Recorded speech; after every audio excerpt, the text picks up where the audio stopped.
Oh, Real Madrid just lost 2-0 at home to Celta Vigo. This is going to be a fun game to talk about, isn't it? Is it a little bit of an overreaction to think that kind of one loss in a league game can kind of be it for the season? Because it feels like that's what happened tonight. Not just because of the loss. So many things went wrong tonight. Militao. If Militao could stay fit, he would be one of the best centre backs in the world. I really believe that. And since coming back from his injury, he has looked fantastic. And yet again, he's off injured. I cannot believe how unlucky this guy is. It's so sad. And I definitely don't blame this all on Xabi Alonso. Not at all. There are so many things wrong with this team that I guess we can talk about. And the reason I'm not going to blame Xabi Alonso for this, because he certainly deserves some blame. Some of his decisions baffle me. I don't understand them. But the issue is much bigger than Xabi Alonso. This team, this squad, has not been constructed right. We have too many players playing in similar positions. Gula and Bellingham, the more I watch them playing together, the more I think, I don't know how they're going to function together because they're both number 10s. Bellingham's not a midfielder. Gula's not a midfielder. They need players in and around them. They don't track enough for their runs. I think Bellingham lost 8 of his duels today in midfield. He lost the ball quite a few times with simple passes. That's not his strength. His strength is scoring goals, arriving late in the box, being creative in and around the area. That Gula's strength is also that killer pass, that final touch around the penalty area. His finishing is also fantastic as well. I just don't see them as midfielders. And today I thought our midfield was just so overran. It was so easy for Celta to pass it around. Mbappe, Vinny, we've talked about this before. I don't need to go into this. They don't work together, especially against low blocks. We lack leaders in this team. You know, we don't. I'm a fan of Valverde. I think he's had a great career at Real Madrid, but he's not Sergio Ramos. He's not Benzema. He just doesn't inspire much as a captain, and it's not really his personality. He's not the type to shout at players and to try and lift the team. Vinny.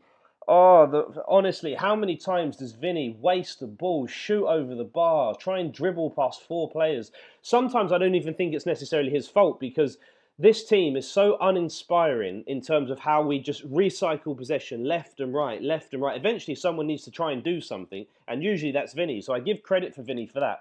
But I just don't think Vinny's that elite. I really don't. I think he might get 10 goals this season, maybe. He has moments in games of pure brilliance. You know, his assists to Mbappe the other week, the outside of the ball pass, beautiful. But he's not consistent enough. And I also think there's been a big change at Real Madrid since that Clasico win, since Vinicius, and I made a video saying Vinicius needs to be dropped after that game. Since that outburst that he had, we have not been the same team. We did beat Valencia after that, but since that outburst, since that moment of challenging Alonso's authority, I don't know if Alonso lost a little bit of the dressing room, but the team hasn't been the same since then. And another problem, I just don't think Vinicius is a great captain. I don't think Valverde is a great captain. There are so many problems with this team.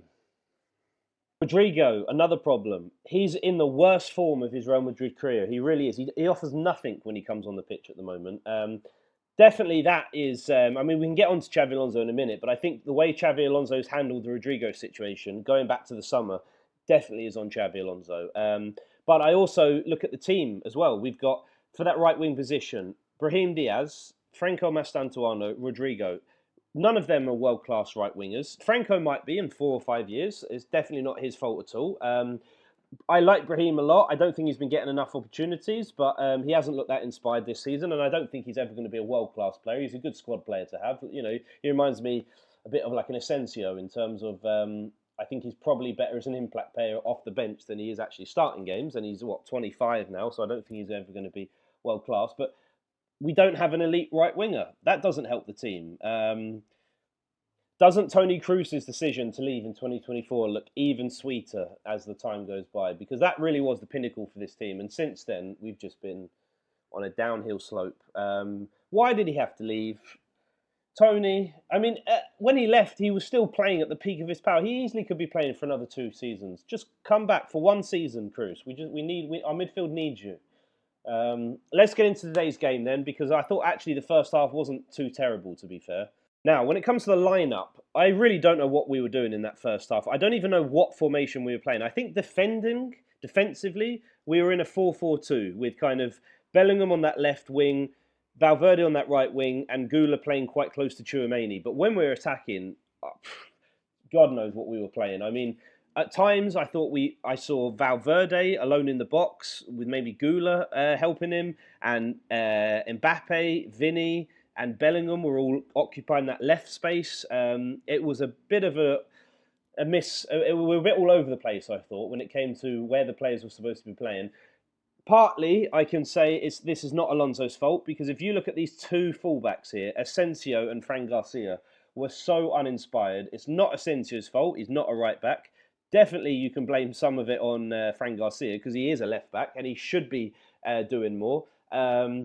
One player I thought, well, there was a couple of players that I thought came out of this game okay. I definitely don't want to throw everyone under the bus. I thought Alvaro Carreras was very good. He played centre-back and he played left-back this game. And I thought, especially when he moved to left-back, we really saw in the second half what we need from a left-back and how much better Carreras is compared to Fran Garcia. But I thought, overall, we actually had a decent first half. It wasn't great. It was uninspired going forward, but we kept Celta at bay pretty well. Now, the second half is when it really started to go to shit, and I can't not talk about the referee here. I don't like blaming referees for Real Madrid's problems, because certainly we've got a lot of problems, but damn, that second half, I didn't understand the referee's decisions on so many of his decisions. The Fran Garcia one we can talk about, but first of all, Bellingham.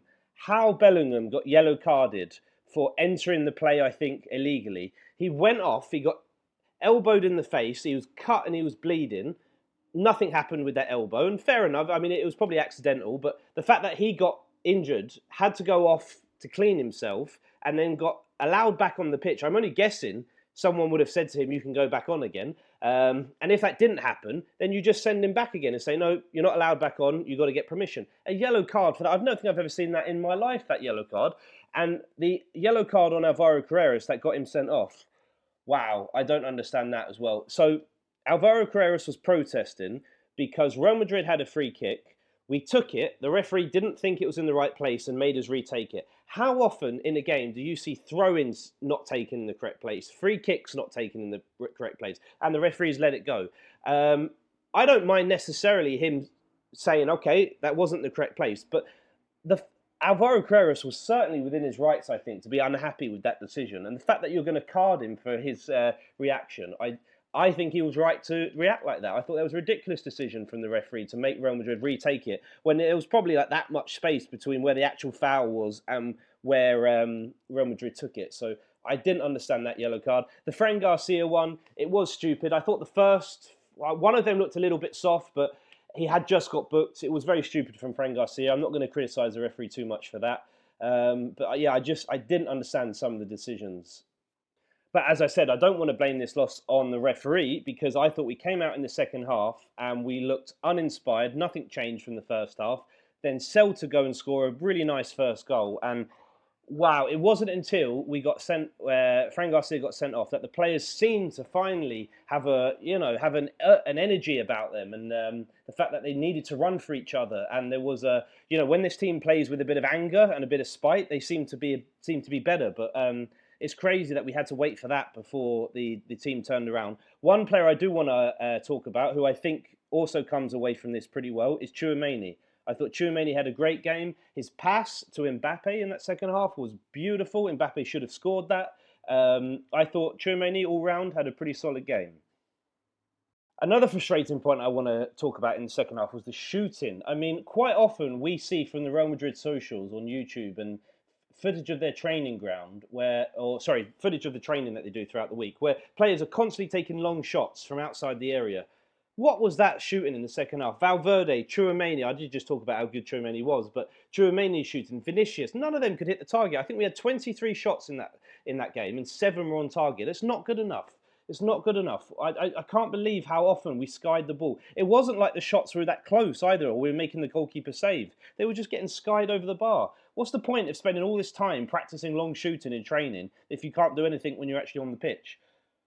I liked the Garcia substitution in the second half. He was so close to scoring that header. Boy, did I really want that header to go in. He deserves it. I think he I don't blame him at all. He doesn't get much game time, so it's very difficult for him to get any match kind of fitness. But he was so close to scoring that header. Yeah, and the game just, I mean, I've just realised how long I've been talking for, so I'm going to wrap it up here. But yeah, this game just obviously, in that second half, towards the end, the tactics went out the window. We had 4 strikers on the pitch at one point. We had Mbappe, Vinicius, Gonzalo Garcia, and Rodrygo. Bellingham was basically playing as like a centre-back. I mean, it was all chaos in that second half. But obviously, partly is down to the red cards as well. And I thought the Alvaro Carreras red card was a joke, to be honest. So yeah, I do have some sympathy for Alonso. Certainly, he's getting a lot of decisions wrong. Maybe I have to make a video about the things that I think he's getting wrong. But I just think these problems are a lot bigger than Alonso. And when you've got, Huijsen, Trent, Militao now, Carvajal, Mendy, your whole back line is injured. It is very difficult. Shit.